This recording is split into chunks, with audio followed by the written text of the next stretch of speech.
Have you ever met someone who looked up at the clouds and somehow saw the luminescence of the sun, blazing in pure incandescence, behind the layers of liquid droplets, behind the mask of frozen crystals?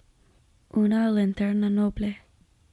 I know a cherished woman who has spent her life in torrent, spent her life in the sandstorm, spent her life in the blizzard, and yet still, both despite herself and because of herself, strives to find the melody in the midst of cacophony.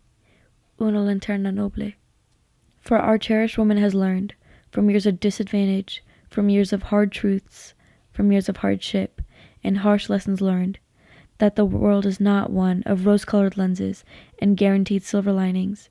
In the gunmetal gray thunderstorm, she has seen firsthand that memories encoded in the dark do not have the recall of a flashlight, yet her eyes and her smile, forged in moonlight and nurtured in drought, have their own way of granting lives of her friends and her family and her people and herself the reverence of hallowed grounds.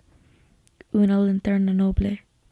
For our cherished woman and our dearest miembro de la familia may not be naive enough to view the sky as shades of magenta, but she is strong enough to see the spring green engulfed within the blanket of snow.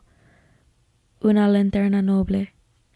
Our noble lantern, who casts her illumination against the onyx walls as we traverse this cavern together, knowing full and well her flames may extinguish at any moment, she draws in and of herself, and points the way forward, unwavering in the breeze, as her cage rattles about, and on this fight, and on this path, and on el viaje, along this winding road, the irony is that she treats herself as a muted beam, when all we see is the everlasting furnace.